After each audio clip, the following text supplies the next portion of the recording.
This is Happy Munkey. This is Happy Munkey. Happy Munkey. Happy Munkey. This is Happy Munkey.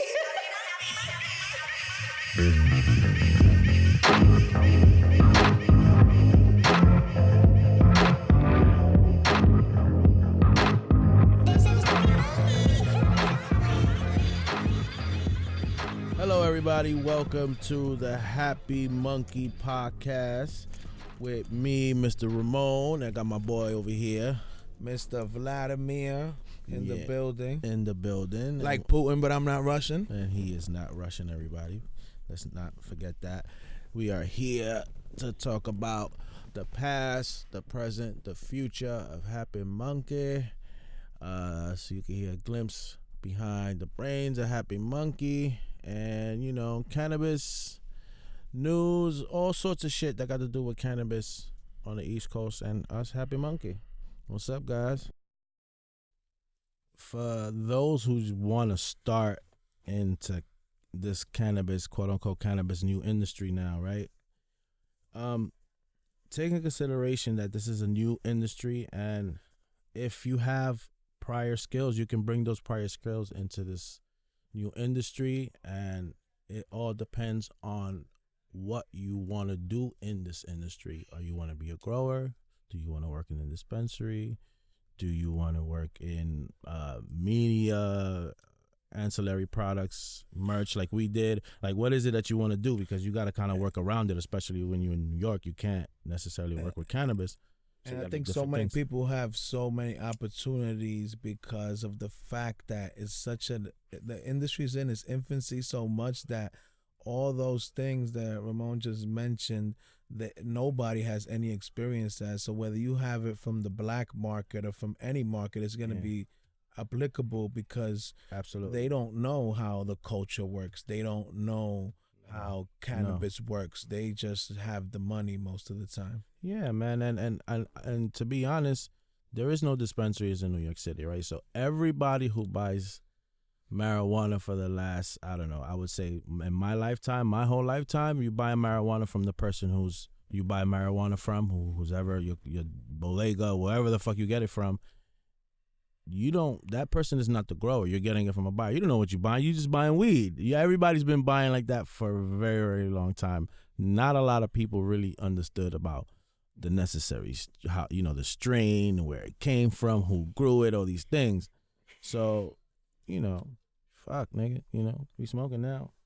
Exactly. So like my smoking partner good just now. mentioned, you know what I mean? From everything is gonna be a big demand. So from culture to experience to knowledge to smoking to tolerance to everything you could think of is gonna be all necessary, especially people that have these experiences before this became a quote unquote industry, because most people are all new to it and have absolutely no clue, especially from a business perspective on anything about the plant. And one thing about that plant, that if you don't have any love for it, it doesn't give you any love back. Yeah, so you jumping into the wrong industry if you're looking at it for just money. If it's just money, you jumped in the wrong thing. You gotta have some sort of love. You gotta be smoking it. You gotta have some sort of love for this, man. If you don't respect the plant, it won't reciprocate to you. No. Just my humble opinion. That's it. You know, I agree with that opinion. You know, opinions are cheap, but I value yours. And now the hypocrisy of the democracy is that these same companies, corporations that benefited off of the oppression of it, are in tune to make billions of dollars off of it. Oh no, they're gonna make and their then money. We have friends like ours, like George Maserano, that did 32 years for cannabis, and now because they said it's okay, they can make billions of dollars.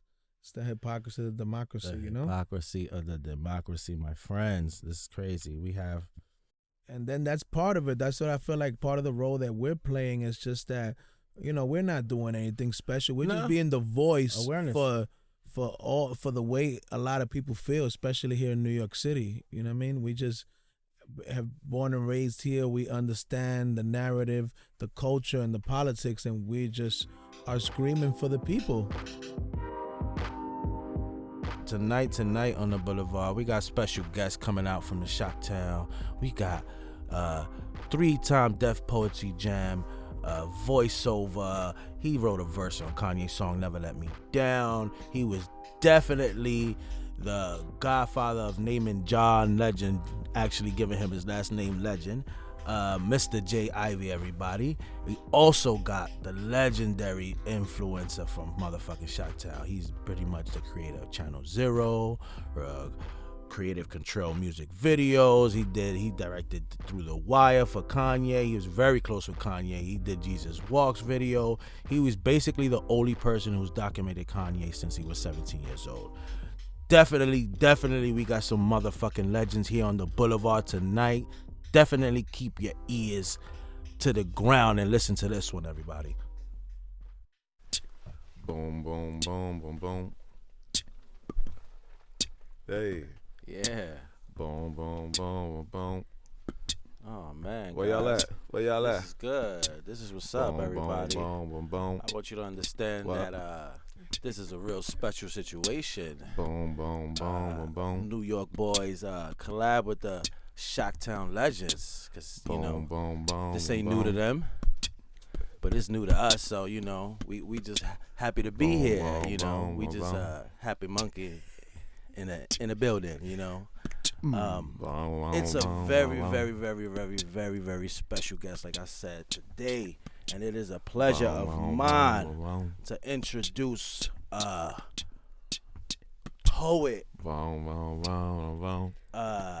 All sorts of shit, you know what I mean? I can't even call it, man. I'm just fucking baffled over here, because we got legends in the building, everybody. We got Jay motherfucking Ivy in the building, everybody. What it do? You know what I'm saying? You know what I mean? Y'all want to keep that going? That was nice, huh? And on the right over here, on the right of me, we got the legendary over here. Motherfucking Coodie in the building, everybody from Shocktown in the building. Round of applause, please. Go on the Boulevard, ladies and gentlemen, Shocktown's finest. Oh, man. And that was me on the beatbox, by the way, y'all. So yeah. First of all, that was the most authentic intro ever. Like, that shit was crazy right there. I couldn't even make that up. I didn't even want to stretch it. I didn't want to get into titles. I didn't even want to get, let's just, you know what I mean? Let's just get it popping, everybody. Smooth, though. You came in right. super smooth. Right. Man. You're like, so we here now. I'm just trying to keep up with the legends, man. I'm trying to be, I'm trying to sound like an Isley Brothers album for a second. Oh, man. Yeah, trying to keep my cool out here, Yes, man. sir. But everybody, please introduce yourself, Mr. J. Tell everybody who you are, what you do, what you've done, and what you're doing now, my friend. Yes, sir. So J. Ivy, Chicago, Chi-Town all day. I'm a poet, writer, recording artist, spoken word artist, author. What else? Actor. Yeah. We do some things, man. We've been around the way. Renaissance man. We've been around the block. I mean, but J.I.B. named things, too, so he'd give you a name quick. He named John Legend. Yeah. John Legend. Yeah. What you mean, like Dave John Legend? What you mean? Talk to me, Jay. What that mean? What that mean? So the story goes. Yes. The story goes. It started, we'll get into that probably. But it started with Coodie. It started with Coodie giving me a call about the record Never Let Me Down. I was on the College Dropout, Kanye West. Mm-hmm. And he hit me up like, man, Kanye got this song with him and Jay-Z on it. He want to put a poet on it. And I told him he need to put J. Ivy on it. Yeah. So I'm like, I'm in Brooklyn broke. You know what I mean? Like, you was I'm at the confident, crib. though. You was It's a broken Saturday confident, night. baby. I was Let's already, get it. you know, I ain't had no paper to go out. I was like, you know what? I'm gonna just chill and write. When he called me, I'm writing. But I'm like, get on a plane right now, G. I'm telling you, get out here. Like right now. Right now. He's like, you need to get out here like tomorrow if you can. So I'm like, oh man, I'm gonna figure it out. I'm gonna find a way, right? So then he this is a long story. Should I tell the whole story? Tell the whole story. So he plays a song for me over the phone. He in LA at the record plant with Kanye. So he plays the song for me over the phone. He telling me what Jay-Z saying in his verse, telling me what Kanye saying in his verse. And he like, man, Jay, get out here. So I hang up the phone. My first thought was, you need to write something right now. So I turned to a blank page and I wrote the title down, Never Let Me Down. I wrote the date down, and I wrote the first thing that came to my mind. We all here for a reason, on a particular path. You don't need a curriculum. Know that you're a part of the math. Then my mind went completely blank. So I'm like, nah, this ain't the time, for writer's block, So then I started banging on the page. I was like, God, dog, this ain't the time. So I'm like, God, I need a piece right now. Please give me one right now. Put my hand back to the page. Hands just writing. Wrote a full page, turned the page over, read over it. I was like, man, this shit kind of hot. So I read over like 4 or 5 times. I called Coodie back in 10 minutes, like, dog, listen to this. So I spit the piece for him over the phone. He like, oh shit, that's crazy. Hype. So then he go in another room, it's loud, music loud, people talking, then everybody the room goes quiet. And then Coodie was like, yo, I'm put you on speakerphone, spit the piece again. Put you in the hot seat. Right, so I did the joint like I had done it a million times already. When I finished, the room erupted. Everybody's like, oh shit. I'm in Brooklyn broke by myself, like, what's up? Like, what's going on? Everybody going crazy. You don't know what's going on. Man, so then I hear Kanye like, man, Jay, spit it again. So I spit it again. So I did the joint for like a half hour, and the piece is a minute long. So I did it over and over again. Coodie finally got back on the phone. He's like, Jay, guess what? And I'm like, what? He was like, Kanye flying you out here tomorrow. I was man. I found my Dollar way. in the dream, baby. Found my way. Yeah. That's so crazy, that's the part one of the story. So the John Legend part come later. Mr. Coodie. Now that that was Mr. J. Ivy, that was everybody. just That was just a little bit. That's the intro, I'll tell you Mr. that J. part Ivy. later, Now, yeah. please, Mr. Coodie, tell everybody who you are, what you've done, and what brought you to this podcast of ours, Mr. Happy Munkey. What you doing now? What you doing in the future? Past, present, future. I'm just happy to be here, and I thank y'all for bringing us here. You know what I'm saying? Oh, First come off, on, when I man. met Stop Vlad, the playing, motherfucker, can we curse on here? I don't know. Absolutely. Yeah, Motherfucker. I met Vlad, Happy Monkey on the boulevard. right? Like Channel Zero. No, I met Vlad and we in Chicago. This man just showed us so much love. Man, He said so we much showed love. him love. Dude, we kicked it so hard though. Wood, Harris, J.I., we all kicked it. That's crazy. But I'm born and raised Chicago, South Side. They call it the Wild Hunters where I'm from. You know what I'm saying? And I was always funny. I was a funny dude. You know what I'm saying? In high school and all. And then Class clown. Yeah, pretty much class clown. I used to host a talent show, so I knew I could make people laugh. I can you see know? that. Just that you always got that smile. And you're always in a good vibe. Oh man, dude! But I came from the streets though, for real. Like you know what I'm saying, the shit we seen. the DJ rough Gino Chicago? know. You know DJ Gino. DJ know. DJ You know what I'm saying? Shout out to DJ Gino in the building. So, Gino. but I was always just want to make people laugh and just like want to show people things. So I And that's started so doing important comedy. in an environment like that. It's so Yeah. hostile, everybody's so depressed that you was bringing that to the table. Oh That man, shit's you already important, know. man. You know what I'm saying? But I mean, everybody. It was a lot of funny motherfuckers though. But I wasn't the funniest motherfucker in my group. So many motherfuckers funny, but I just knew I just felt like I needed to do something and say something. You know what I'm saying? So I started doing comedy right after high school because I failed college. You know what I'm saying? I got kicked out of college and shit. So College dropout Oh, like man, Kanye. college. You already know. I was college kick out. I wasn't college dropout. They kicked my ass up out of there. I was a college flunk out. Right, exactly. I ain't play. They kicked me out. They flunk banned me out. from the dorm rooms. Like we was wilding. You know what I'm saying? Shit. But I knew my father made me get a job. I hated that. I got fired, thank God. And then I was at the same time I was doing comedy. Bernie Mac was the first person to bring me on stage. We was mentioning it earlier. Oh, man. That was That a was my great mentor. mentor. Legend. Dude, Yeah, that damn. was That's my a mentor. great way to start. What? Man. Crazy. And Jimmy Spinks, y'all remember Car Wash? Car wash. So Absolutely. Jimmy Spink is the fat dude in Car Wash. So it'd be when you come in this place called the Car Cotton wash. Club. Whoa. Yeah, working at the car car wash. yeah. You already know. Oh, that's we know. iconic right there. Yeah. Dude, that's a LA movie, but Jimmy Spinks a Chicago dude. And we had this club, Cotton Club. Bernie Mac was the host every Monday. You know what I'm saying? Everybody would come and I was telling y'all Pippen and Jordan, R. Kelly, they'd be like by the bathroom singing and and Jimmy Spinks would be on the side of he'd be at the bar and Bernie Mac would be on the stage. As soon as you come through the door, Bernie Mac on the stage, so you getting roasted by comedians. But if you the wrong person, you roast the wrong person, this dude named Trifling roast this dope dealing dude, right? Yeah. Oh, you Got his ass beat, but we man. ain't gonna talk about that story. Deion Cole can vouch for that one, but But but you know, I was. So that was the start. That was the start. The comedy helped Right, you see right. that you could do a lot of public there's a lane for you. speaking and Yeah. Oh yeah. I do. I was good, man. But Bernie Mac said, man, it's gonna take you 10 years before anybody even recognize you. So he I'm like, kept it nigga, 100, do I man. just gotta stand it on you? Ain't seen me? What you They mean? seen me. But he was telling the truth. You know what I'm saying? It take truth. people that. It took him 30 years really before people really even knew for real Bernie Mac. You know what I'm his saying? master, right? Like, Dude, come on.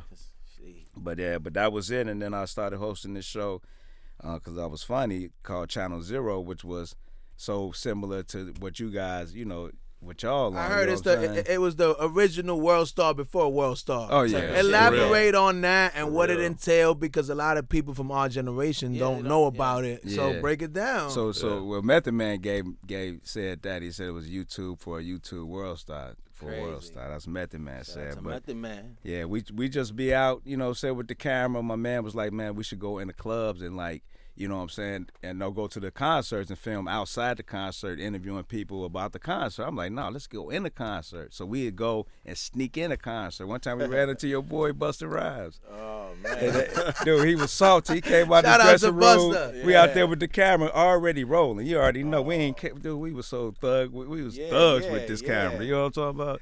Dude, He was so guerrilla marketing at its finest. Yeah, man. Oh, You was you showing- already you was know. So you was basically showing the culture to people before the culture was even out there. There was no real social media. There was, you know, you had to go get DVDs and shit like that. Exactly. You know, Yeah. get Super on YouTube. VHS. Yeah, Super VHS. You know, VHS. so, you know, you was basically showing the culture to the people, bringing the culture to the people, basically, Yeah, right? so that was it. And, you know, we'll go around, act silly, act stupid, and interview people. It just grew. It just grew. Next thing you know, we like in backstage with Wu-Tang, or you know, then we'd give them an hour tape. It's an hour-long tape, like a montage of footage that we just shot. And they used to love it. And we used to show fights. This is 96. Nobody seen fights.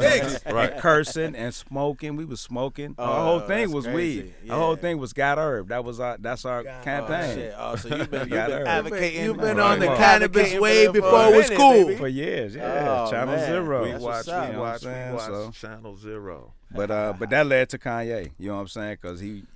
You always make that seem so nonchalant. You so gotta nonchalant. give You some make that details seem how like- you just No, that just let the, Oh, you know, man. little all ye. you gotta give us a little Right, more you know. details than that, young Yeah. man. Come on, here it goes. Well, at the time, Kanye was like more of a producer, but he always wanted to rhyme, and he had a group called the Go Getters that, you know, and John Manop and all them was managing. Don where? C, From where? y'all know Don C from the joint, huh? From where? From That group is from the Chi? yeah, From the Chicago. Chi? What Go part of it? Getters. Go get us. You got GLC, Really Doe, Timmy G. Aaron, Arrow.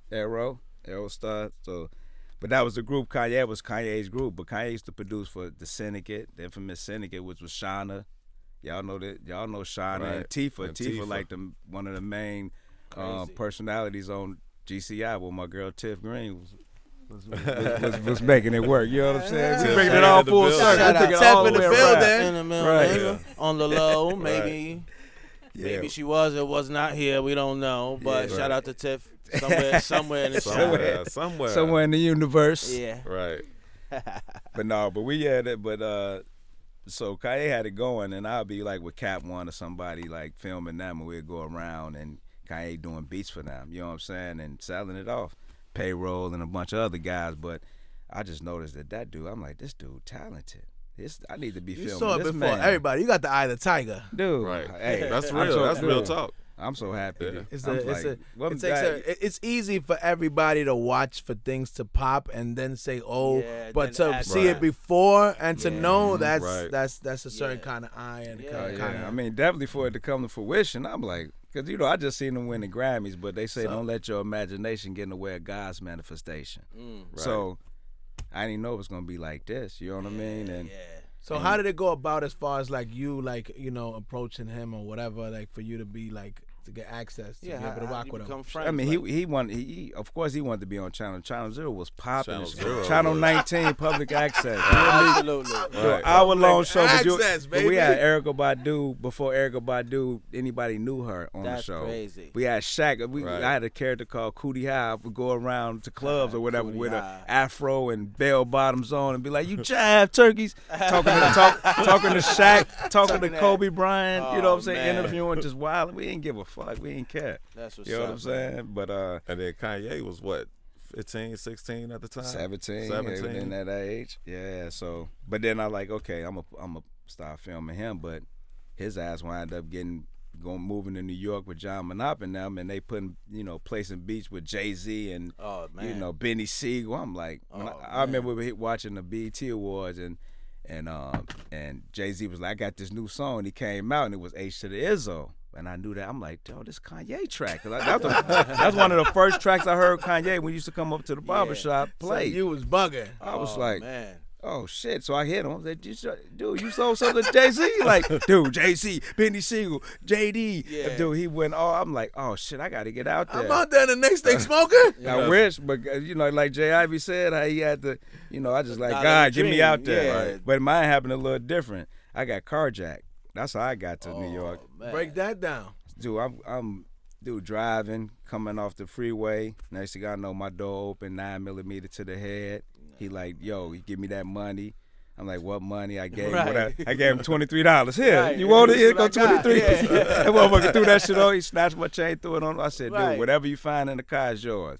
So he wound up, Taking the telling me car. to get out, take the car. Took the car, but I had just bought a condo, so my home insurance gave me a lump sum of money for everything that they stole my camera, they stole of course my chain, the car, and I took that money and moved to New York. At the time I was married, me and my wife moved to New York, and that was it. And so now I'm day to day with Kanye. You know Day what to I'm day. saying? Day to day. Right. We making moves, but right when I moved, that was August. The World Trade Center went down. I'm talking about 9/11. I'm talking about we was just we was at AJ from 106 at a party. We went over. That was so that was Sunday. Saturday, I had just flew back from Chicago, and I'm like, okay, I just got my spot in Brooklyn. I was staying downtown, like in like Times Square first, in the hotel, but then I got my spot. So I'm like, let me figure out another way. They was like, take the PATH train to the World Trade Center, and when you get to the World Trade Center, take whatever train to Brooklyn. So I'm like, bet, and I did that. That was that Saturday, my first time ever in the World Trade Center. You hear me? I got off the thing. I'm like, because I think it was gonna be business suits and tight. Dude, it was a mall. I'm like, this shit is beautiful. I'm like, what? I gotta bring my wife through. You know what I'm saying? So I'm like tripping on that, but then it went down that Tuesday. That was crazy, and y'all know New York shut down. Everything shut down. Everything shut down. And then what it was amazing though. I'm gonna share this story real quick because wasn't nothing to do. And I had this book this dude gave me called Keys to Success, and I picked that book up, and I'm like, oh shit, I might as well read this. You got some time on your hands, ain't nothing shaking. Ain't nothing shaking, no comedy, no party, nothing. Yeah. So I started reading it, right, and it said you have to have a major purpose in life. What's your major goal? What you trying to get to? So I'm like, I said I want to own a network. I just wrote that in this notebook, right? Own a network, and I still got the notebook. Right after that, as I'm reading, I realized I couldn't read. I'm in it from the streets of Chicago. I don't even know how I graduated high school. So I'm sitting up here reading. I'm like, words like initiative and all these words I did not know. I'm like, what is that? So I had to get a dictionary and read the book with a dictionary. And I read the book at least like 3 times before I really, really got the idea. But at that moment, everything started clicking. Yo, that's the realest shit I ever heard. Dude, B. That's the realest everything. shit we heard on this podcast yet, bro. Oh, man. Straight up real. and down, because that's some real self-taught. I'm trying to get myself better shit, like for real, like you know what I mean, like word. B, thank you for sharing that, bro. Man, I appreciate for sure. you. No doubt, man. definitely, But man. that was it. And it's good for people to know out there that everybody sees the results and everybody thinks like people that are successful got this crystal ball, but it's these little extra things that you have in that will journey. and that determination when they're back against the wall. Basically, who don't give up, who don't let life break them. Everybody thinks it's like this magic shortcut and trick, and it's good for the young folks to hear somebody like you, OG, accomplish so many things with the trials and tribulations before, Dude, man, Yeah. God is good, dude, all the time. You know what I'm saying? And when you see all the things that happen, good or bad, and led you to where you at, you like, oh shit, it was all purposeful. Everything happened for a reason, perfect. You know what I'm saying? Like I said, thank God for the carjacker. So I when they got carjacked, it might have not been a Through the Wire video for Kanye. You know what I'm saying? It wouldn't have been. Right. I'd have. So break that down. How did that go down? Like through the wire and everything. Through the wire. So Yeah, that's shit a legend. fire. That was shit. that was what really broke everything. That's what broke everything for me. Like I heard, right. like, well, that's my first like real like song that I've like seen on BET. I'm like, oh, this Kanye, like this, you know what I mean? Because I heard him on other shit. And like he was the Dame pouring on his Champion. heart out. That was like yeah, personal. like that was man. like he was like going in and like you know, and you could hear that, you know, you could hear Yeah, through you the can wire, hear it, baby. you You can- can hear yeah, it through it the was jaw. real. You know, you It hear was like you know real. what I mean? Dude, that So man break broke down it. the process of that. I mean, well, he went to L.A. to do some shit. Next thing I know, they like Kanye had a car accident. I'm like, what? You know what I'm saying? So I called his mom. Everybody calling around. His mom shot out there. And then like maybe a week or so later, Kanye called me. And he like, dude, I got this song. This how he talking, because his mouth he just broke his jaw. So I'm like, well, I said, dude, calm down. Like, oh, what you talking about? He like, dude, I'm telling you, it's crazy. I just shot a car, sample, blah, blah. I said, and he started rapping the song to me. I'm like, you know, I'm feeling his pain because I'm feeling it. I'm like, yo, jaw broken. He rapping this. Yeah, you like, don't I'm you want to like, get dude, right? calm Hold down, on, cause you get cool out. better, yeah. Dude, that man was determined. You got to realize he just did a song with Jay-Z. Jay-Z put him on the joint. Yeah. He just did the Champion song with Dame, Yeah, where he that was was rapping, crazy. and then after that he break his jaw. Yeah. You know what I'm saying? So now he in L.A. He came up with the Through the Wires, the song, and he like come out. So I flew out. So we day to day in L.A. We going to the dentist's office. We doing all, you know, running to D-Ray. D-Ray taking us to the dentist's office. A comedian, y'all know Yeah, D-Ray. Of course we know D-Ray. Yeah. Shout out to Right, D-Ray, of course, man. of course, Who don't know yeah, D-Ray, man? exactly. So this dude, but long story short is Kanye didn't like the 3/4 inch screen, right? He hated that. He like, man, Type Williams doing the 3/4. It's like the the letterbox, like a movie thing. And I was like, man, let's put ours in a Polaroid. He was like, that's dope. He was like, man. He said, we could do Through the Wire like that. I said, yeah. He said, That hadn't really been done before, right? Nah. And I said, we could put all the documentary footage in the thing, but we didn't know how to make it happen. But I met Chike. You know what I'm saying? Chike was working Shout at out to MTV. Chike. Yeah. Chike was working at MTV. So Chike, your partner, Creative Control, yeah, correct? yeah. Yeah, Coodie and right. Chike is where we go back. We've been directing ever since Through the Wire. But when Chike, so when they did it, You Hear It First on Kanye, that's how I met Chike. You know what I'm saying? They wanted to use my footage. My girl Yasmin Richards, she was like, yo, you got the footage, come in. So she introduced me to all the black people in MTV. There was like 5 of them, right? It's like, wow. It was Sway. It was Sway, there was a lot of Caduce, them. All the black people. all the black All of them. That was All all of them. 5 of Yeah. them. All 5 of them. But Chike was one, and he was doing motion graphics and packaging for the shows. He did Making the Band with Puff, did all that. So I called him like, Chike, we ain't got no money, but we got a good idea for a video. And Chike was like, do I'm in, and Through the Wire happened. Wire, man. Sneaking Ivy out. It was a team of people moving and believing in Kanye. You know what I'm saying? In this movement. It was a whole movement of people. All that positive Man, energy behind you them. already know. Watching That through that. strong energy, Dude. boy. And then everybody that's with him, from what you're telling me, is watching the growth from the beginning, from the barbershop to this. So Yeah. everybody's like, this the hometown hero. Dude, Right. yes, you already know. Yeah, Dude, that was and crazy. then when Jay-Z said Kanye West on the did it, track, yeah. Shot Time, Oh, You a man. genius. we like, we made it. And then he said you a genius. You a That's what genius. Jay-Z said. So everybody started looking at Kanye different, like, damn, this nigga a genius. What the fuck? Dude, people used to be like, why you filming him? What What was it? What But you was saw it? You knew What was it that you saw when nobody saw it, else man. saw? Dude, just that's musically, man, God. I you know mean, what God, I mean? whatever God did to make me see that, I just thank him. You know saw, what I'm saying? when you saw the Right. talent, But, that raw talent. I just seen it was like something he got in the camera. He was so charismatic and he was determined. You know what I'm saying? He's always and he was outspoken anyway. always right? and So- cool. You know, he had to. I remember he had some watch with some diamonds. I was like, oh shit. 'Cause he had the little scooter that had to ride the scooters. He had the scooter riding around. I got all this on film. That's crazy. You know what I'm saying? So he was a little fly dude too.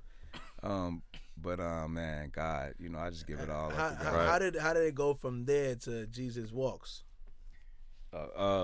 Shit. So Jesus Walks happened. What the crazy part about it? So Because that was another groundbreaking record nobody ever spoke about. yeah, Jesus that and was hip hop. crazy. dude. That was like uncharted territory. Well, at least nobody like controversial like Kanye. You know what I mean? Like make a whole like gospel song, like you know what I mean, like a hip hop song. Cause I didn't even call it like a rap song, just like a hip hop song. Cause that shit was big. You know what I mean? That shit was like a pop song at that point. You know what I mean? That shit was crazy. Huh? Cause Jesus walks in the club. And then I can imagine for like to lay that burden on you, like you got to bring this to visual. Man, right. That's what I want to know. Well, you know, you know what happened. So, crazy. So we did Through the Wire, and then we did 2 Words. So we did the video 2 Words with Mos Def and Freeway. We just went out with 8mm cameras. Mos Def. That's why we work with Mos, because Mos we had these little play-looking toy cameras. And we made that video. He wanted to mess with us ever since. But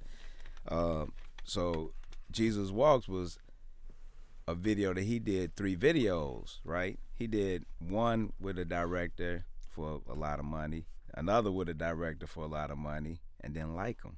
So he calls me. Now, mind you, we in New York, kicking at the club. I get a call from Kanye. I'm like, oh, what happened? What happened? What I do wrong now? It's like 3:30, right? It's like, what I do wrong? So I asked, I'm like, what up? He like, dude, the video, the 2, and I wrote the treatment to Jesus Walks before Through the Wire. He had Jesus Walk before he did Through the Wire came out the accident. He had that in the bag already. I had that treatment. But you know how it go, man. The powers to be, separation, politics, divide and conquer type.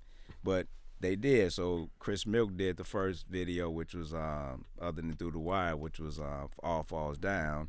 And then 2 other directors, which I got respect for, but they did the other 2 videos for a handsome amount of money. It had nothing to do with you. He didn't like him. Exactly. He ain't like. He said it wasn't no soul. 4 in the morning, he called me. Yo, I want to do the one that you wrote. I'm like, yeah. I said, when you want to do it, when you talking. He like, Sunday. And this is what?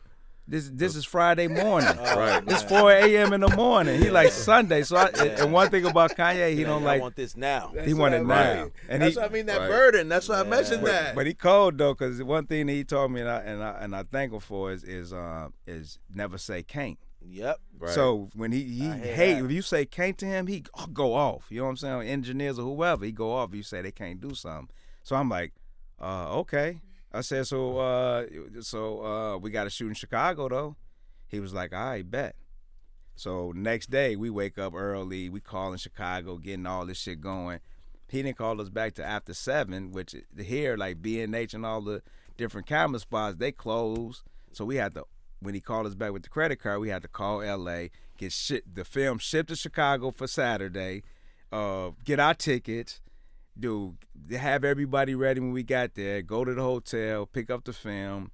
We had to I had to teach the kids how to do the Jesus Walk dance, which is a dance that I came up with. Because I talk about crunch time. Yeah, right. Crunch time. You're a renaissance. You was doing everything, boy. But this is a once in a lifetime opportunity. You can't play with this. You're in the Super Bowl. You gotta do it. Dude, that's real. Yeah, but to the occasion though. But it was Jesus guiding us the whole time. Because my boy, one of my guys, got a building. That's the last building that he was like, go see my building. It's like 11 p.m. at night. We shooting the next day, Sunday. I'm like, went over there. It was the perfect building, right? Not even knowing, because the scene when he like walking through a vacant lot, because I want to show Chicago, so we got vacant lots. So I'm like, he gonna walk through a vacant lot in the treatment. We had the vacant lot next to the building, and as he walking, we didn't even notice until after we filmed it that it was a church on the other side of the building with 3 crosses.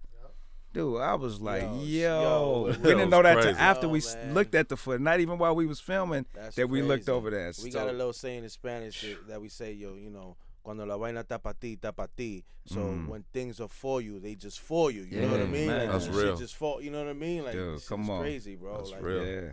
That's why I believe that stuff that you said, Jesus guiding you through it, because a good friend of mine always says that we think we got everything under some control and we know everything, but the reality is anything of magnitude is like 70-80% skill, resources, and knowledge. You need that 20% where the stars align for you. Yeah, for sure. Absolutely. Got to have that. And that's what that Gotta was. have it. That's what that was. That's crazy, man. So we made it happen, man, and they said I was the best out of the 3. and it's no money, really. You know, Crazy, but the money we had to spend to make it happen. Straight creativity, You know what I'm saying? straight passion. Right, Yeah, straight man, that's creativity. crazy, man. Took them to the hood. We took them to Inglewood. That's like the roughest, Yeah. part of Chicago.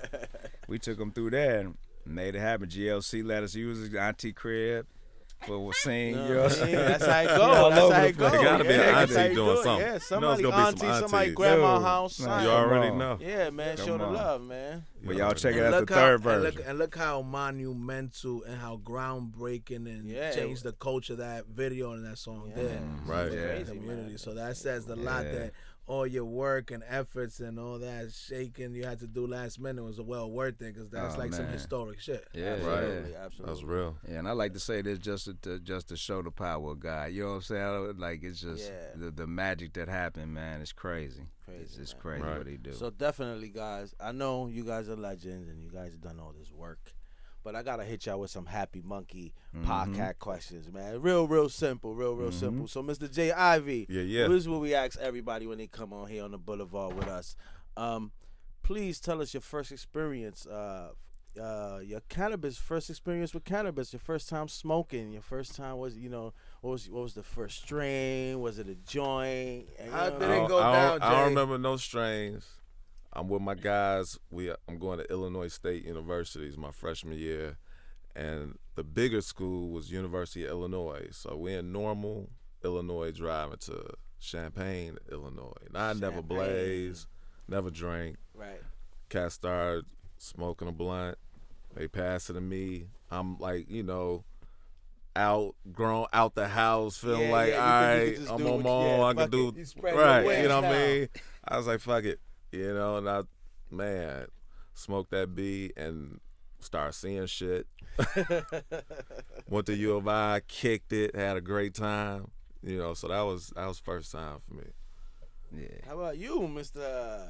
shit. Funny Mr. Man, Coodie. legendary visuals? Yeah. How was your first the- interaction with the magical cannabis plant, young Oh man? man, my first was cause we was drinkers back when we was coming up young, cause they let us go to the liquor store. Find at out you was 11. drinking 40s. We Let can me go- find out you was Dude, drinking we 40s drinking- back then. 'cause we we were were like 12. You know what I'm saying, yeah, dude? we Like was doing that over here too. Yeah. That's why he said Dude, go it. straight to the liquor store and be like, oh, let me get a Wild Average Roll. We used to drinking shit like that, Mad Dog 2020, right? Bullshit, right? But they let us get it. So we was drinking, but my boy and them, they was smoking. I really wasn't smoking, but this one Thanksgiving, his mama was cooking. His mother really religious too, right? So when she cooking and they like, man, if you hit this, food gonna taste really, really good. This and that, right? So I'm like, what? I said, fuck it, let me try. So I hit it. I only think I hit it one time, but I hit it hard. You know what I'm saying? Well, I was coughing, I was about to choke up everything. Man. You know what I'm saying? But the crazy part about we went around the dinner table, right? So now we high. I'd never been high like that before, right? Dude, his mother was saying the prayer, and it took forever. And I was about to die, bust up laughing, dude. I'm trying, how you try to hold the laugh, and she, Lord, and this food, and bless this turkey, Lord, and bless this macaroni and cheese, Lord. She went through the whole encourse, the whole course of the meal. Bless that Bless every the detail greens on and the table. potatoes, Lord. And dude, I'm about to fall out. So, And you high as shit. dude, all of us, we was all trying to hold. So you hear somebody go. You hear that shit though? She right, dude. But his mama religious, and his mother ain't no joke neither. You know what I'm saying? And my boy Matt, that's my boy Mav, and his brother was KC Capone. KC Capone ran the Black Gangsters in Chicago. I mean, the Black Gangsters in my neighborhood. Right. He actually saved our neighborhood because he wouldn't let crack come in our neighborhood. Oh shit. So yeah, he wanted. You can't even do that. You was He one of them. done for, He right? one of them. Yeah, One of them, so- righteous. Righteous, but she had it was Dollar Bill. Dollar Bill got his eye bit out, so he had one eye. She had KC Capone. Everybody in the whole neighborhood scared of KC Capone. Period. They scared of the whole. It was the Coopers. They scared of the whole family. My mother used to be like, "Don't go past 103rd. They're gonna take your bike." I'm like, "Okay." I'd rather being best friends with them. But his mother wasn't no joke neither. So now think about if I'd have laughed. They all would have probably beat my ass. I got moved on in the crib by the laugh, so I'm trying to hold Doing that. grace. But that was my first smoke experience, and Man. Mr. J. Ivy, Yeah, we have sort of skipped over and kind of, just kept it nonchalant, but we got to talk about some of your accolades and some of your pinnacles, because you're real smooth and humble and nonchalant with it, but you ain't going to get past me. 3-time Def Jam champion, poet, voice actor. Your father was in the radio personality, so you gotta give. So it's in your blood. You so gotta walk us through these journeys, man. We Yeah. gotta take a trip in your shoes, and you gotta help us live through you for a second. I've seen the Def Comedy Jam show live, man. I just happened to catch it in my youth. Them shits is crazy. So holla at your boy. How does that go? Oh, and then FYI also gave John Legend his name. Like, So, got some stories. Been around. So walk us through the block. beginning, through the pinnacles and the valleys and peaks of Mr. J. Ivy. Man, so it started. I mean, Chicago. Pops is a DJ. Mom's a nurse. We lived on the South Side. Early on, they went through a divorce. Pops was, doing whatever he was doing, and then my mom, she decided that she wanted to move her 3 sons out of the city into the south suburbs, because cats getting shot for their Jordans, and the neighborhood shifting, and the crack era hit and all that. So we moved out to the south suburbs, middle of my 8th grade year. So in high school, my junior year of high school, I had this teacher named Ms. Argue, and what I learned is you ain't gonna argue with somebody named Ms. Argue. You ain't gonna So argue Miss with someone ain't been arguing. So Miss Argue, she's my English teacher, right? So one day she gives us an assignment to go home and write a poem. I wasn't into poetry. That wasn't my thing. I was good at writing notes to girls, but you know what I mean. But I can tell you. I ain't look at that like I ain't look You at got that smooth This operator old voice school. with you. You always This old like that. school. This old school. We wrote notes. You know what I mean. Yeah. This old school. This back before phones and all that. You know what I mean. So, but I ain't look at that as a gift. You know what I mean. So I go home, do my homework, write this stupid poem about some clouds. Go to class the next day expecting to turn it in, and then she surprises the whole class and make everybody read their poems in front of the class. So now I'm, this shy kid about to shit on myself because I got to read this stupid poem about these clouds. Right. In front of everybody. Yo, man, that's So, crazy. I rushed through it. After class, Miss Argue pulls me to the side, and she gives me an A on the poem, like boom, like right on the spot. I'm like, wow, I wasn't getting no A's and no B's. So to see an A, I'm like, damn, Shit, like I ain't seen that yet. So I'm like, this might be part of my journey right here. yeah, you know what I mean? So then she was like, you have a nice speaking voice. I got a show coming up. I want you to do this show. I'm like, nah, Miss Argue, I ain't getting That's not on no stage. Nah, So I ain't do the show. So a few weeks goes by, that show passes. Miss Argue approaches me again. She said, you know what? Last time I asked you to do a show, you faked me out.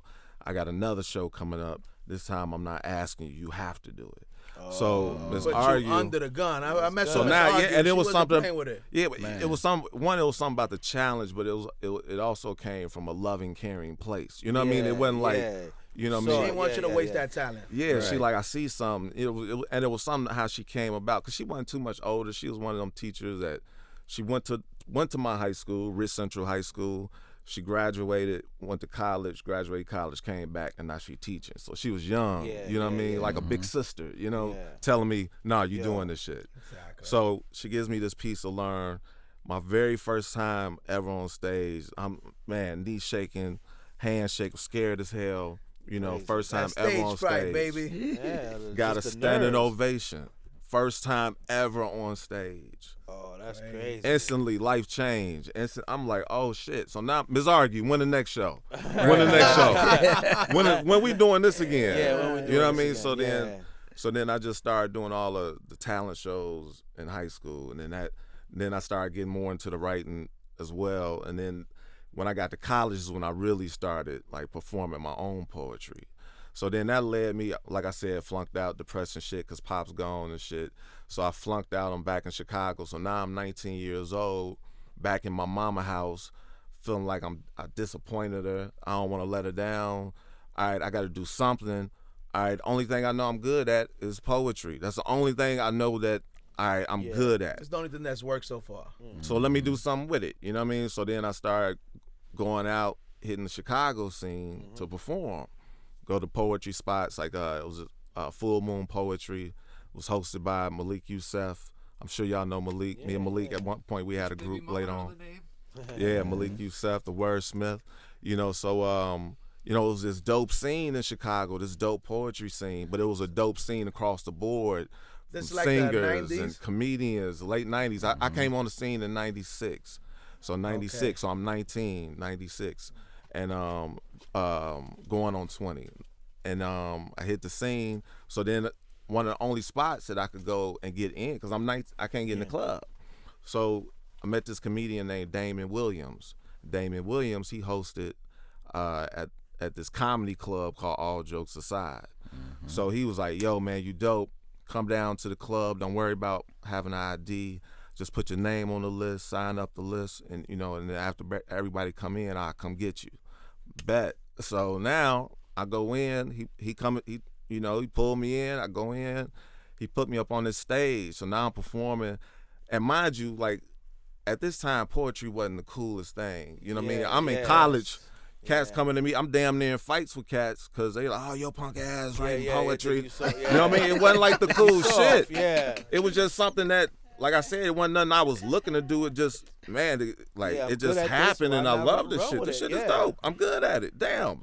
Like, damn, you hear this shit? I'm right. You know what I mean? Yeah. Why not? Like, so it wasn't the coolest thing yet. You know what I mean? So I go in the comedy club, and I'm inspecting all these professional ass people to be roasting me. And they showed me the most love. You know what I mean? The most love. So that's where I met Deion Cole. That's where I met Coodie.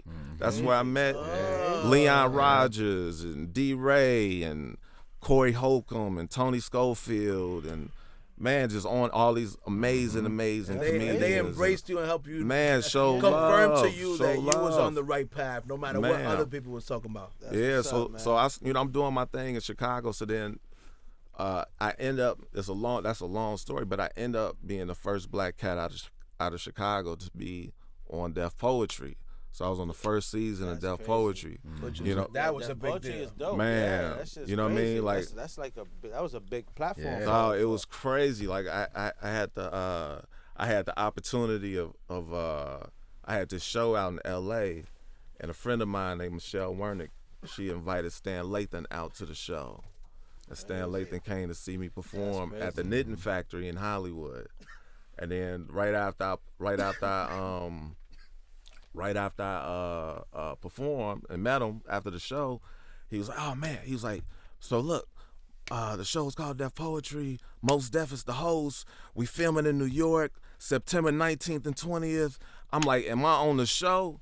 I'm like, you give me a lot of details. I'm like, I'm like, man, am I on this? And he was like, look, he was like, it's a committee. I don't want to go over nobody here. He was like, send me a tape. You know what I mean? He's like, send us a tape. We'll get you on the show. Send the tape. Week later, I follow up like, yo, y'all get my tape? They like, we got your tape. Good looking. Thank you. Week later, they calling me back. Bruce George. He's the executive producer. Hit me back like, man, congratulations. You've been selected to be on HBO Def Poetry. That's crazy. That was big. 6 million people will be watching worldwide. Crazy. You know what I mean? So then I go do this show. So I come out here to New York. Because of 9/11, the show got pushed back to October 1st and 2nd. So when you said everything shut down, like everything shut down, like I'm in Nashville. I had moved to Nashville. Me and my girl Tari Teray moved to Nashville, and seeing 9/11 happen. Like, oh shit, I'm supposed to be going to New York next week. That ain't, man. This is That crazy. ain't in the cards no more. Like you know. So then, but they rescheduled. I come out. I didn't tell nobody I was coming out. I'm at the Supper Club is where we were filming. I remember the Supper Club. So I go to the Supper Club. You know, they got the set. They done set the spot up. I'm downstairs, and I ran into another one of our guys, another comedian from Chicago named B. Cole. Ran into B. Cole. I'm like, oh shit, what up, boy? Man, what's good with you, man? He was like, I was like, what you doing out here? He was like, man, I had a show at Caroline's over the weekend. Oh, word? Oh, that's dope. He was like, man. He was like, Coodie and John upstairs, talking about John Monopoly. I'm like, what? So then I go upstairs, you know what I mean? And then John, what up, boy? Coodie, what up? Oh man, Chi, what up? Got home team And there. then I think it was John. He was like, man, he was like, you on this? I was like, yeah. And the way they were doing it was they were taping 2 sets. So I was on the second show, on the second set, right? So he was like, man, you on the first show, or the second show? I was like, man, I'm on the second. I know your confidence went through the roof when you see the shot sound. Oh no! So look, this is what he said. Over the world. So this is what he said. Manop was like, man, we sitting in the front row, Chicago style. I was like, all right, shit. I was like, all right. I'm up in the in the balcony, right? You know, he like, we sitting front. I was like, all right, man. When I came out on that stage, a couple hours later, dog, they was Coodie, John, was Kelly Roper, all the front row, boom, right to the left. They was all lined up the front row to the left.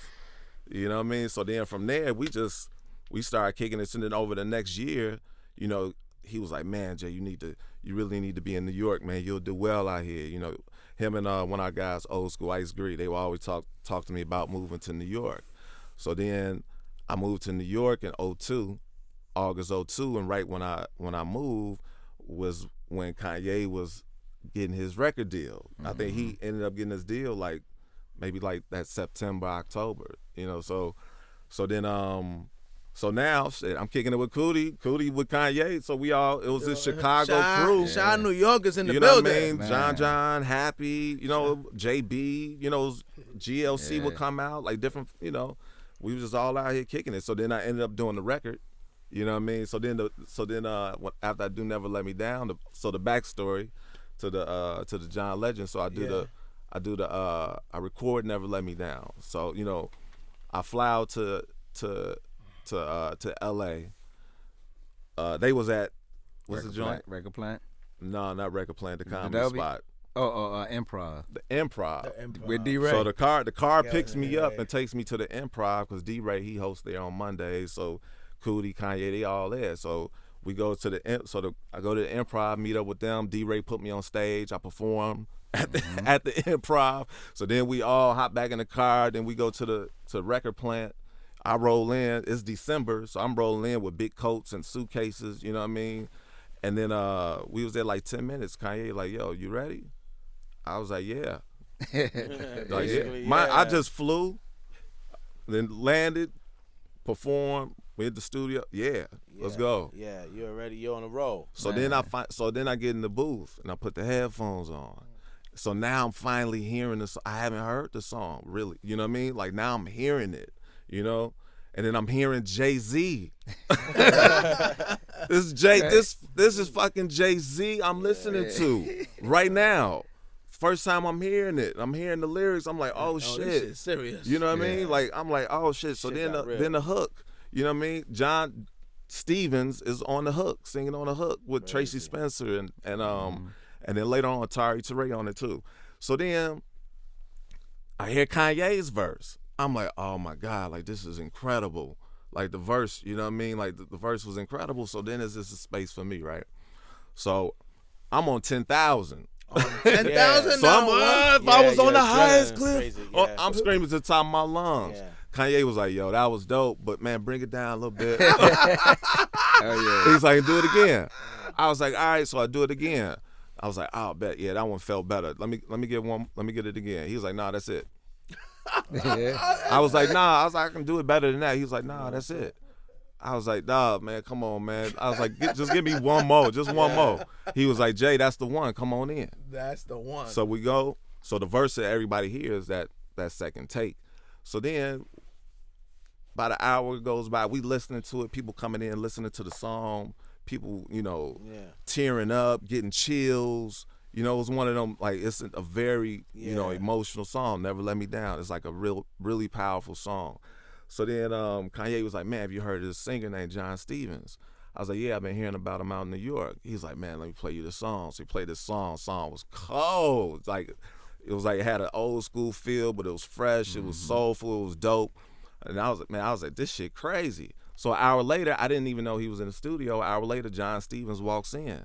So first thing I say to him, I'm like, yo, what up, man? I was like, oh, you John Stevens. I was like, I'm Jay Ivy. I'm a poet from Chicago. I was like, I heard your music. I was like, sound like that music from the old school. I was like, it sound like that music my folks used to listen to back in the day. I was like, dog. I was like, you sound like one of the legends. I was like, you a legend. You a legend. I said, matter of fact, that's what I'm going to call you from now on. I'm going to call you the legend. So I started calling him John the Legend. But it's just me and him talking. Right. Yeah. A couple days later, we still in the studio. We in the lounge, like 10, 12 of us in the lounge. Coodie there filming, Kanye, Tari Teray. I think GLC was there that day, John. In walks John Stevens. Everybody shouting him out. Oh, John Stevens in the building. John Stevens in the house. What up, John Stevens? And I was like, John Legend. And everybody looked at me. They looked back at him. They was like, oh shit, That's it right there. That's what Kanye was like. That's it right That's there. it He was right like, there. you John Legend from now on. Yeah. And that's how it happened. Shit, that's how it had. That's how it be, man. That's how it be, man. That's how it That's happened. crazy, Like I bro. said, That's man. legendary. And that started with Coodie calling me, talking about, Kanye got this song. Coodie, you always in the mix of all the trouble. You know what I mean? Right, hey. It I started take with it. that. It started with that See, phone man, call. but that's love though. That only show that you showing love to Coodie just because he gave you that phone call. Like a lot of people don't like to show, they buddies and they friends. They forget about that simple detail that put them in that place. You know what I mean? And that's what's up though, That's man. real. Yeah, that's real shit, man. For sure. So you guys got a Chi-Town bond that cannot be broken. You guys have man. been Yeah. through the good, the bad, and the ugly. That's Like big I bro. said, That's yeah. big bro. That's right. That's little bro. I'm old in the mud. Oh, man. What about Jay Ivy? Didn't you do some things with like voice acting? You was also an author. Break down a little bit about that. Yeah, so I have a book. I started with the author. I have a book called Dear Father, Breaking the Cycle of Pain, which is centered around a poem I wrote. And when I first moved to New York, like New York was, it was very life changing. It was like I was going through this deep depression because at this point my pops had passed. He passed away. I felt like I was mad. I was angry. I was depressed. All that. So New York was like, oh man, change will be great right now. So I come out to New York, and boom, day one, like kicking a it with fresh Coodie. Every week, kicking it. So I'm out. I'm staying in Bed-Stuy on Lafayette between Marcus Garvey and Lewis, and I would just have this, just space and quietness just right. You know what I mean? So I wrote one day. I remember my mom's called me like, what's going on? She was like, I know something is up. You ain't been talking to me. You ain't been talking to Tari, and then she was like, what's going on? So for the first time since my pops had passed, I was like, all right, this is how I feel. So my mom, she listened for a minute, and she was like, she snapped, and she was like, you know what? Your father was a good man. Let him rest in peace. And it hit me because I was like, man, if anybody had the right to say anything negative about my love. it would be Mom. You know what I mean? And she never spoke ill of him. You know what I mean? And at the end of the day, I did know he was a good man. He was hurt. You know what I mean? It's like he was hurt as a child. His mom's died when he was 4 years old with him in her arms. Oh, man, yeah, you know what I mean? So there crazy. was trauma there. You know what I mean? There was a lot of hurt there. That I don't know if he ever learned to deal with. Then he abused. You know what I mean? So then now I'm like, all right, he was just hurt. That's why he wasn't there. He was hurt. You know what I mean? Now that I'm getting older, I understand that. Yeah. Understand what life throws at you. It's not Yeah. always easy. Yeah, so I decided to when I got off the phone, I decided to write my pops this letter, Dear Father, this poem, this, and man, it was like as soon as I wrote it, even though there were tears on the page when I wrote it, but man, it just released me like immediately, like all that heaviness, all that depression, all of it, like man, it was like immediately I felt like this weight was up off me, and to follow up with Coodie calling, what people heard on Never Let Me Down, it was the breakthrough. You know what I mean? It was like I wrote Dear Father. Now I'm like, oh, I can do anything. All our conversations was positive. Man, this time next year, man, we doing this already. Yeah. Man, this time next Put year. you in the right groove. You know what I mean? So Dear Father was like, if it's a heavy piece, but it's like, man, it's the one I love the most. You know what I mean? Like, and so the book is the story leading up to me writing this poem. and the healing that I got from it. You know, so that's where we at on the author side. I had another book before that. Let me ask you a question. Like during this period that you went through with your father's situation, did cannabis also help you like medicate and get your mind right when you had to? Yeah, man, I definitely chill out. Shit, yeah, when Coodie hit me up, I had me a little check. I was like, you know what? I was like, I ain't got no money to go out, but I got food in the crib. Got me some weed. I'm gonna just chill out and write. And that's what I was doing when he called me.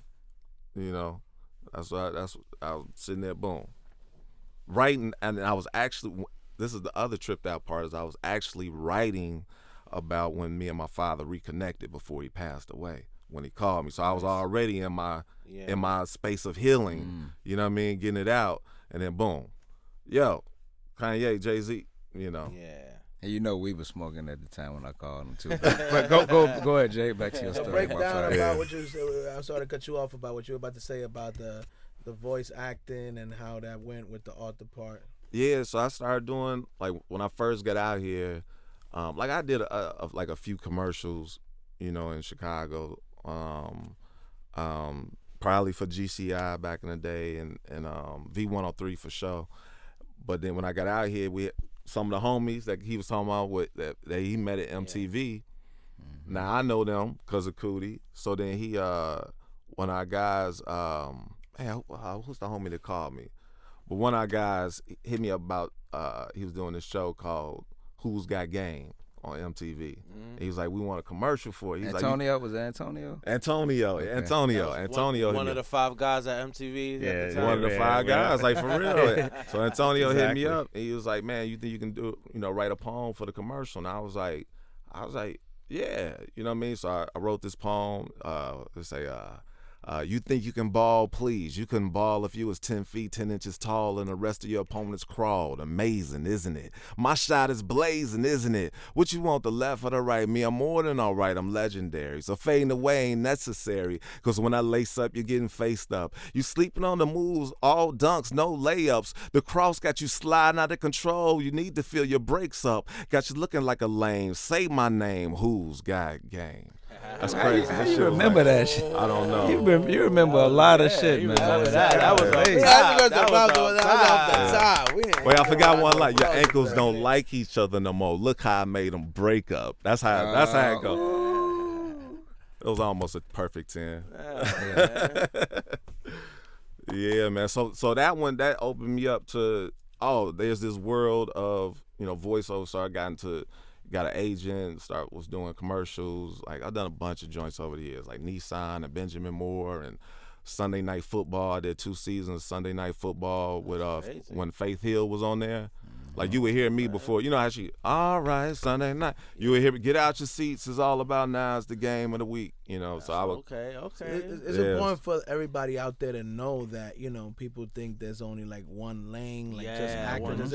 People need to know that there's other options and there's you ain't other gotta things be the you starter. can do. You You know what I'm saying? Right. So that's why it's important for make money people to and, know that, live. you know what I mean? There's many things they could do with their talents. Just because it didn't work one way, that doesn't mean it's the end all be all. There's sometimes other things they could do with it, and that helps them understand, you know? Yeah, what I learned is when you like once you have purpose and, you know, a destination, you know, it's a lot easier to work towards a goal. Like so, like even after the Who's Got Game, the next joint I got called about was HBO boxing.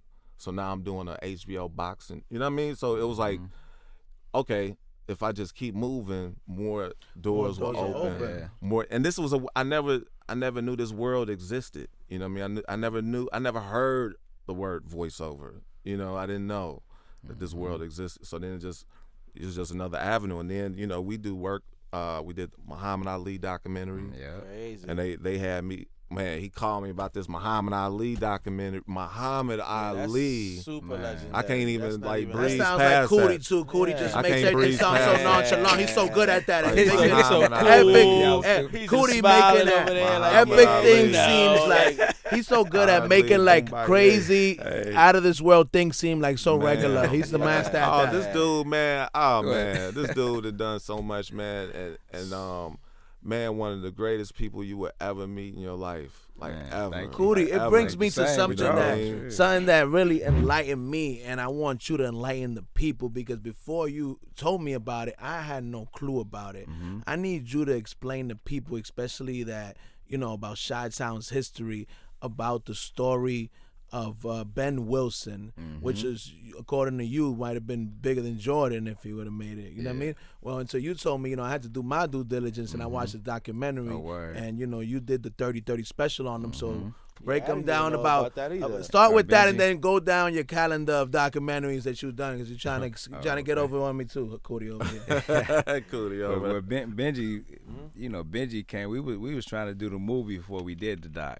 You know what I'm saying? After we did Through the Wire, Benji brother Jeffrey called me, and he like, dude, I'm Ben Wilson's brother. Now, mind you, I'm like, Ben Wilson, you Ben Wilson brother? I wanted to meet him. And But before dude, you go in so much, explain to the people, because I remember Who, that Ben this Wilson? generation Oh, don't man. know, because that's like Dude. I didn't know Gotta tell who 'em Ben Wilson is. was. So Ben Wilson was the #1 high school basketball player in the nation in '84, right? First to give Illinois #1. Isaiah Thomas didn't, Marco Guad, none of them. Benji did. Benji and Michael Jordan was the best 2 players in the gym that summer. Benji was going to his senior year. Mike was going to his rookie year. You know what I'm saying? And the day before, actually, Nick Anderson transferred all the way from the West Side to play with Benji, because Benji took the Simeon High School and they won a championship. He led them to a championship his junior year. So Nick wanted to play with him. And the day before his first game, he ran into this guy, Billy Moore and Omar Dixon, and they got into it. And Billy had a pistol. Billy pulls the pistol out and shoot Benji twice. You know what I'm saying? And it took a minute for the ambulance to come. But in Chicago, when it's a gunshot victim, they had to get the ambulance got to take him to the nearest hospital, not the nearest trauma center. So when he got there, was no, of course, trauma center or no surgeon there. He sat on the gurney for 3 hours, bleeding. You know what I'm saying? He wasn't bleeding. He wasn't externally bleeding. He was internally bleeding. That's crazy. So they probably didn't even take it that serious. But this is Ben Wilson, and you got a whole school at the hospital. You know what I'm saying? And you got people coming in from everywhere, newscasters. According to you and what I saw, Coodie, he was the hometown hero on steroids. Dude, Man. and on another, we used to Yes, try to indeed. sneak and see him play. I was like in 7th grade at the time when they wouldn't let the grammar school kids get in the high school gym to see, but he was that dude. And I remember seeing him though when they was in the championship, when they went to state, playing. I'm like, this dude, and he was just a fly dude. You know what I'm saying? Like he was just that. He just had it, man. So when he died, dude, it crushed the city. But then reason why we did the documentary, because after he died, it was like a peace in Chicago. And the thing about Chicago is it's segregated through race and through gangs. You know what I'm saying? So I couldn't go across the tracks because the white people would call me nigga. You know what I'm saying? We used to go over there for fun, riding our bikes. And had them chasing us. Not the kids, the adults, everybody. Everybody. Niggas, get down our neighborhood, We doing that for fun, laughing until you got caught. So, few people got caught and got killed, too. It was a big deal. It's been a big deal in Chicago with that. But then I couldn't go to certain neighborhoods because there's the vice lords over there. And I'm really from a Mickey Cobra neighborhood, but we was GDs, you know what I'm saying? That's the black gangsters, honorary, you know what I'm saying? Because my boy brother ran a joint, but so we what was I getting at? We're getting at about Ben. We're now Wilson. talking about Ben Wilson. Wilson and how you went, and about documentary and how it impacted the city. It's all right. So that gang bang. On the When you get boulevard, that it gang bang, happens. yeah, you just you get the It wild. usually goes down on the You were all boulevard. okay. You was gone. I was get gone. I'm about to get all on the G. I'm about to explain the vice lords. I'm about to down. explain everything about all the games. goes down. No, but that felt like I could move around the city. There was a peace in the city, so that and Chicago becoming the murder capital of the world, and 2000 and the whole 2012 we put the movie out. I wanted them to feel the way everybody felt when Benji died. That's why I showed all that news. Me and Chike showed all that news footage. You know what I'm saying? 'Cause I want you to feel. Because we think about it, it's real time for us. I'm 7th grade, looking at TV, looking at the same footage that I was showing everybody, that we showed everybody on Benji.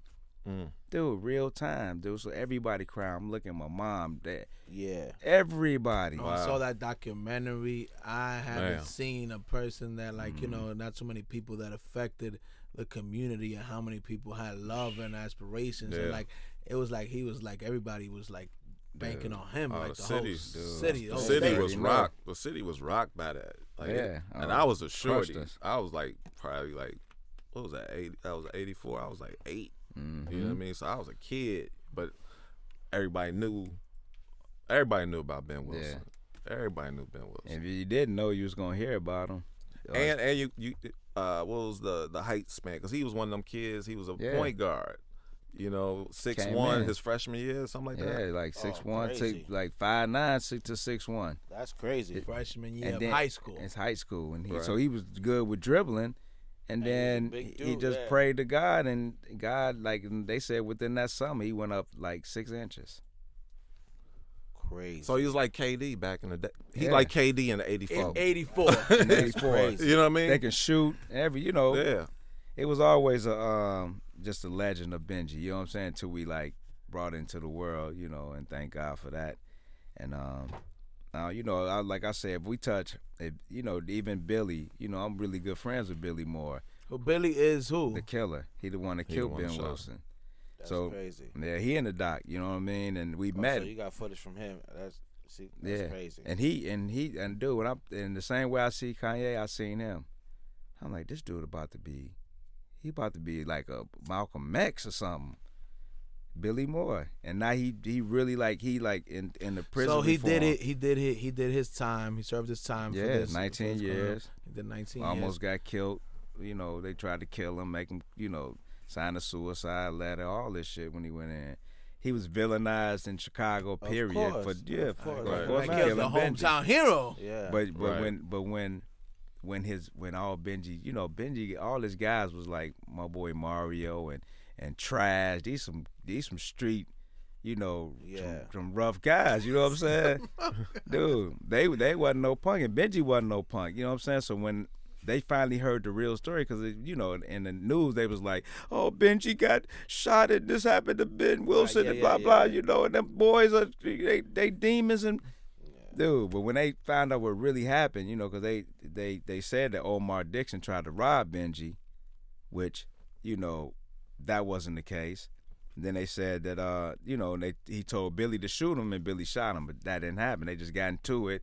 Nobody wanted to, you know, be the punk. Be like, oh, I'm not stepping. Benji wasn't going, you know, and that's what Mario said in Trash. They was like, Benji a big dude. Benji a big dude and wasn't you no got punk. a big dude coming at you. Yeah. So now these dudes was happy to hear Billy's side.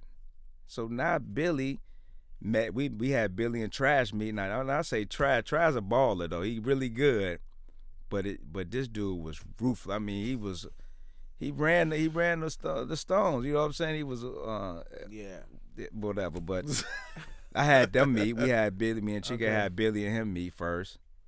They kicked it off. Mario met him. Dude, him and Mario started going around the schools and talking to kids, Billy and Mario. Crazy. You know what I'm saying? Benji's best friend. Grew up with from kids, went to grammar school, all the way to senior year to his death. And like Mario said, and Trash we was filming when Trash said, he was like, man, all my life I wanted to kill you. Same with Mario, you know what I'm saying? But when they heard that story, they knew what it was, and reason why Billy did the doc, because I talked to him, and I told him what I went through in the streets. You know what I'm saying? I'm like, dude, we had guns and everything, but thank God I didn't shoot nobody or get shot.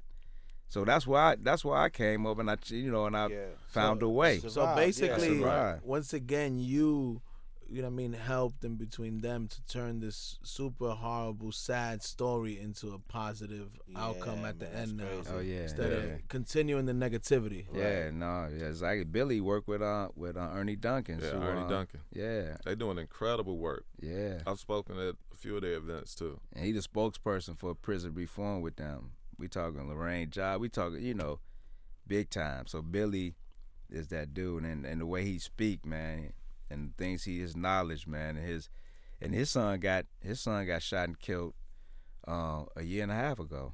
Billy's. That's Right. crazy. His son came to Chicago and got and something happened and got shot up. Crazy. Man, died, man. Rest in peace. So what did you think, like, after this? Was this your first documentary, Coodie, or did you have before this? As far as like your documentary career, what else have you done? Well, we you know, me documenting Kanye was done for a documentary. We haven't put it out yet, but I was documenting him for that, which, you know, led to music videos, and we started. Everybody wanted us to do a music video after Through the Wire, but they wanted us to do it like they wanted us to do it, so we turned down so many videos because we coming up with creative ideas like, no, we should make it look like this and do it like this. Like, no, we just want the women in the pool and the butt. Yeah. We like, oh, we ain't gonna, we ain't do those. We, you know, turned them down, but most Def hit us. We did a bunch for most, Ghetto Rock and Castle Bay and History with Kweli, and then we did Erykah Badu. So we did the window seat video for Badu, and 3 other videos for her, you know, and we did some stuff. We did a whole little short doc on Christina Aguilera for her album Back to Basics. So it's an album with a CD on the album, you know. So with it's the 2 things, visuals 2 to the discs. album. Yeah, with Right. the visuals to the album. So we did that, and then Benji, and then after Benji, there Earl Lloyd, Earl Lloyd, the first African American to play in the NBA. Okay. Earl Lloyd, 1950, he broke the color barrier. He wasn't the first drafted. Sweetwater Clifton was the first like free agent. So the Knicks wanted Sweetwater Clifton so bad that they like, forget the Globetrotters, we're about to get him because Sweetwater was playing for the Globetrotters. And long story, and Chuck Cooper got drafted in Earl Lloyd, but they wanted us to do his doc, so we met Earl Lloyd. He was still alive. We kicked it with him, Wilt Chamberlain, and Oscar Robertson. You know what I'm saying? Talk They about they talk honored about him. legendary. Dude, come on. So we Oh, did that's his doc, crazy. but he wound up, you know, passing away.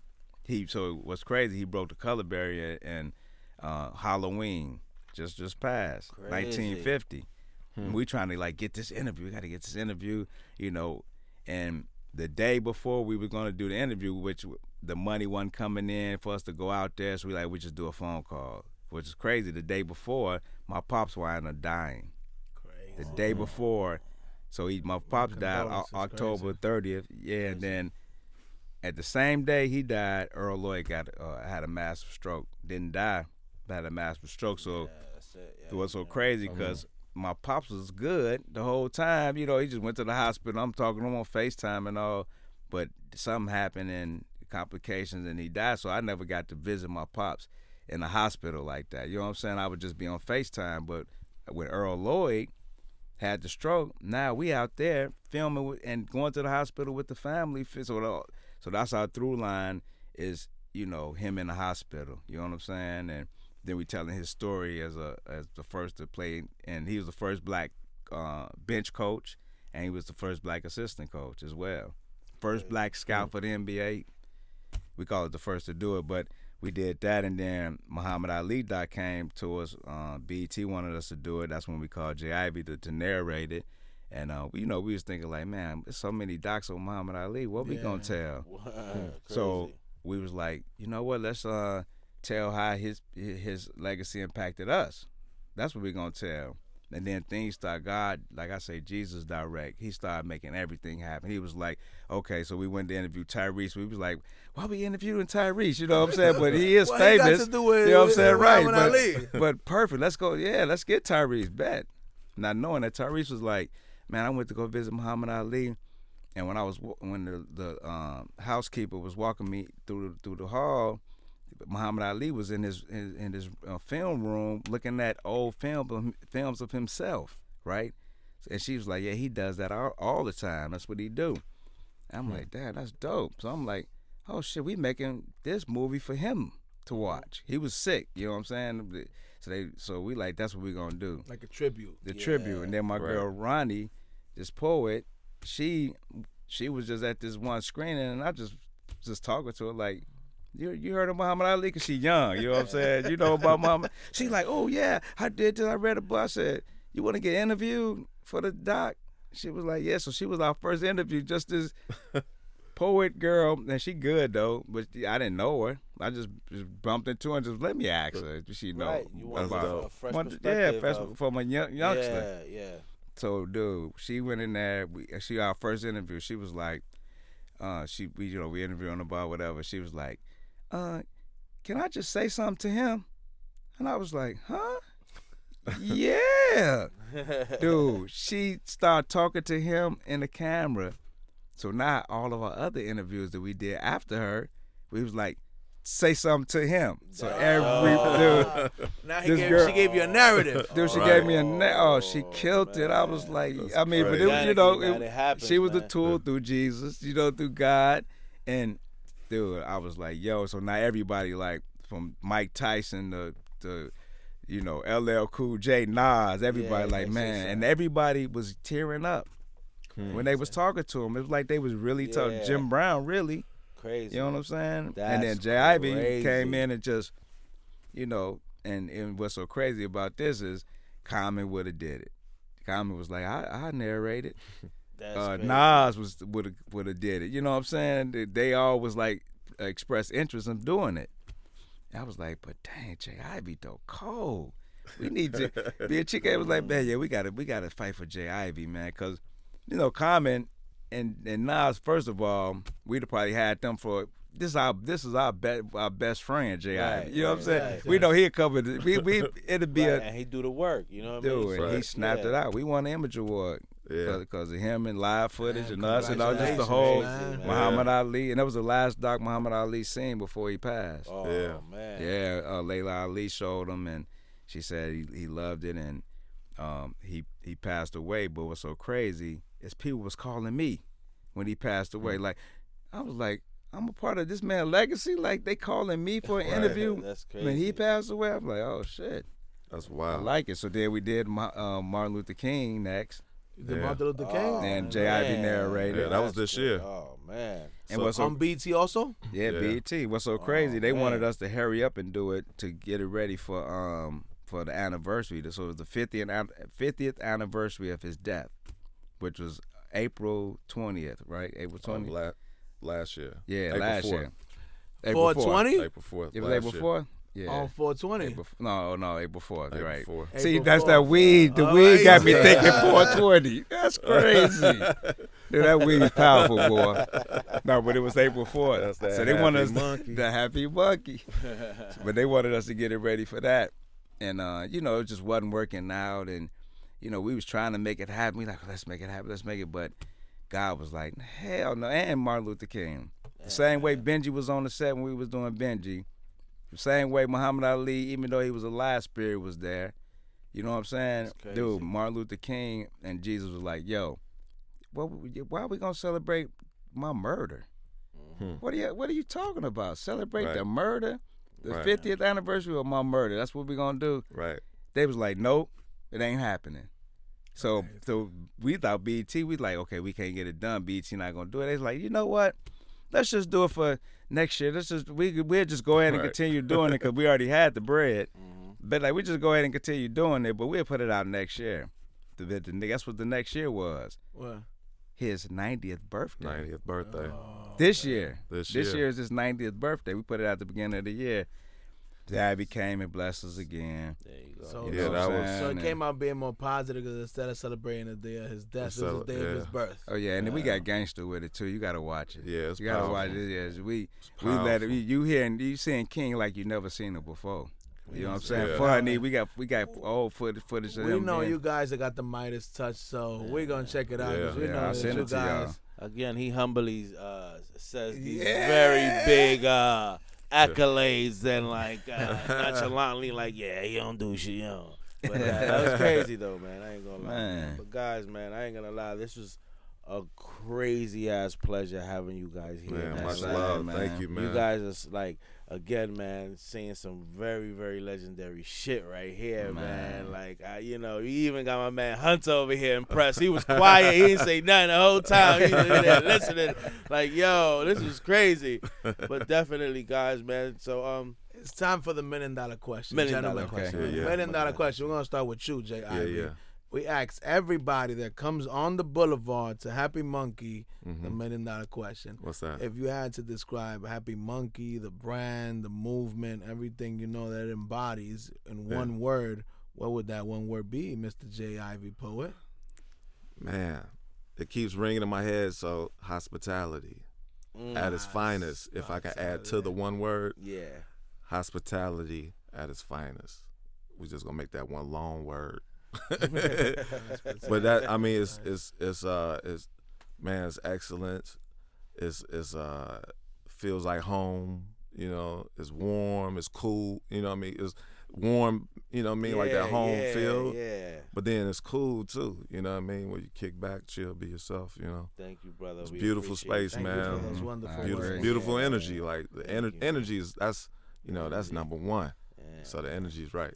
Yeah. Mona's Now right the here. hot seat goes to my homeboy on a ride of me, Coodie. Yeah. Please describe to us, if you could describe the whole vibe, the lifestyle, the media, the podcast, everything we embody, my man. Just like he just asked J. Ivy over here. What can Happy Munkey? If you could describe Happy Munkey in one word, what word? If I could describe, would you use, my friend. if I can describe Happy Monkey in one word, it'd be real. You know what I'm saying? Oh, nobody Yeah. used Yeah, that you cut one. nobody cut to the chase like you cut to the chase. Oh man, you know what I'm That's saying? Like real recognize real. You know what I mean? And That's now that's the word that came up to my mind. You know what I'm saying? That's it right there. Oh man, if It's I could real, show the 'cause I crowd, feel- I bow down to you, my friend. If you telling us we real, man. Oh, man, come that on, means a man. lot Coming that from means you. a That's lot. real. Real's a. Yeah. What do real mean? I want to know because Man, dude, like, that just. I mean, 'cause I feel this Authentic. authentic. it's authentic. Yeah. Yeah. Man, Exactly. Oh man, but definitely we appreciate you guys, man. I don't know. I can't express it. The words can't do it today, Hunter, man, because it's crazy. This was a little bit legendary, man. I This is know, a- man. I've been to Chi-Towns 2 times. One of the times I had the pleasure of hanging out with these gentlemen. I got so Man, much love for kick it. They Chi-Town. laid out the green carpet for you. Yeah, and more Kicked it. importantly, like they said, you know what I mean? Real, authentic love from real people, man. I'm honored sir. to Yeah, man. have met you guys. I'm honored Likewise. that you guys took the time to come rock with us here. Absolutely. Had And to. believe in the movement and come check come out what on. we're doing. We Yes, really sir. appreciate Really you nice. guys. Yes. Thank You know, you man. guys have accomplished so much to take out the time for us. Yeah, You know, for a just the little beginning of humble- our journey. us. It means a lot to us, You man. know, man. you know. Helps Thank us y'all. realize that we're on the right track. You Yes, know, sir. we attract Thank you, man. amazing, Thank you, positive guys. people like Yes, you guys, sir. man. Yes, sir. That's Man, how it thank goes, y'all. man. Like meeting, like you say, real, and it's about the village. You know what I mean? Yeah, Like we got yeah. to continue to bridge our brilliance. You know what I mean? Connect that's what's up. and build. Like we got to keep building. So Yeah. And- man, it's an honor. Like for real. Like it's Yeah. an honor to be here. Like Yeah. for real. Oh, Yeah. man. Thank And you, real man. quick is that we got to realize too that we're in a spiritual war. You know what I'm saying? Yeah, and that's it's real. good against evil. That's really the it. war. It Yeah. ain't black against white. Nah. It's good against evil. against We in evil. it. Yeah. You know what I'm saying? So it take the army. That's why we all coming together building, like yes, this. You know what I'm sir. saying? Yeah. And that's what I feel like. Happy Munkey. When I say real, that's it right there. Because Yeah, it's man. you bringing the real people together, positive people, good people. You know what I'm saying? That's all I've been meeting. That's all. That's You it. know what I mean? When That's I all met that you, That's you it. know what I That's mean? all So- that matters.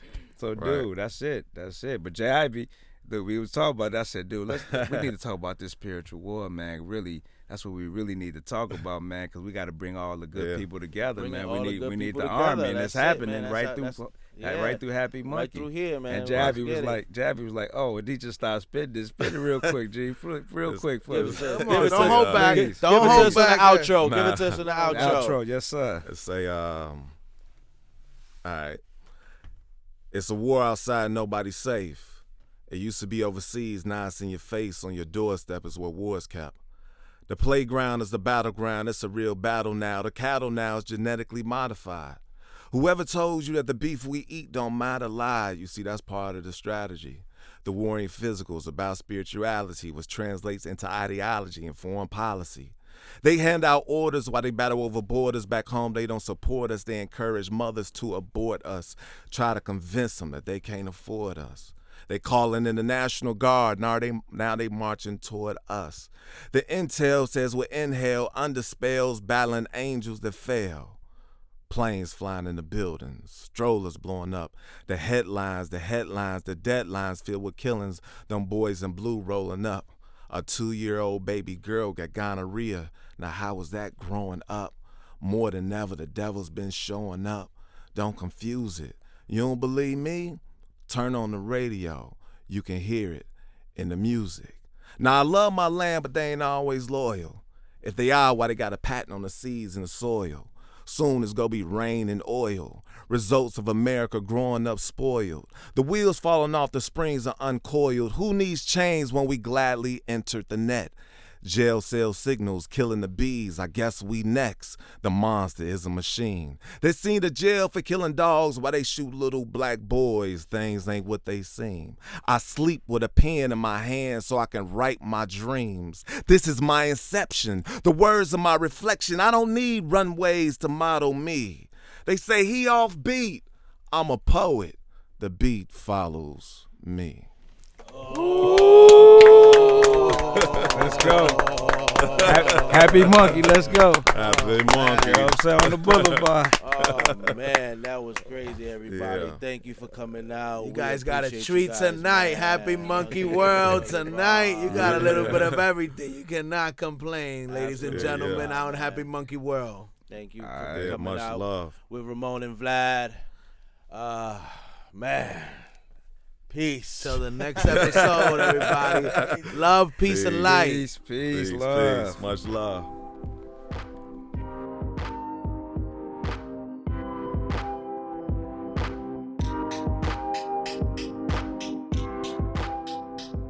We got a lot of new things coming out. We got more episodes for the YouTube coming out.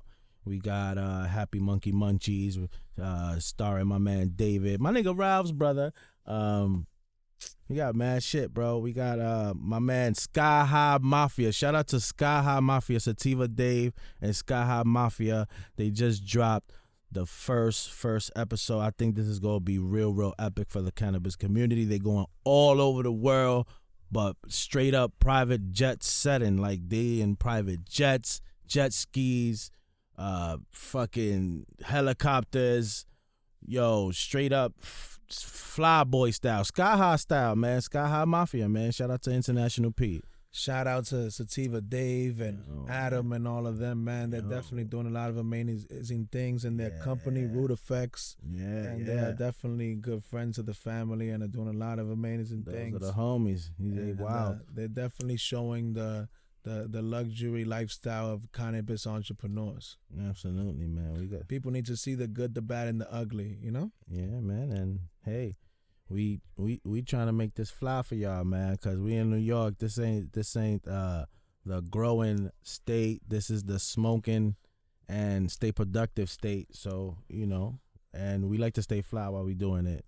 That's how New Yorkers do. That's why we don't do it for the clout. We do it for For the culture. That's what it's about here, you know?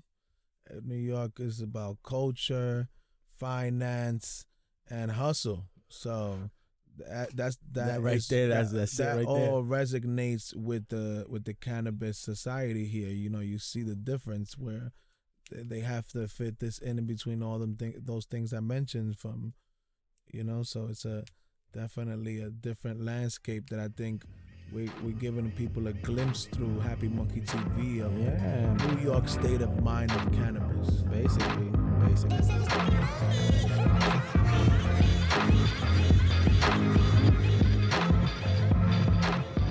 What's good, everybody? This is your nigga Ralph, trying to keep you fresh with the info from Happy Monkey every single podcast. You already know what it is. If you haven't followed us yet, follow us on Instagram at @HappyMonkey_ or Happy Munkey Goodies. Now remember, that's monkey with a U. Also, if you haven't checked us out, we're on YouTube. So check out our channel, Happy Monkey TV. Keep us current, live, and everything with the culture.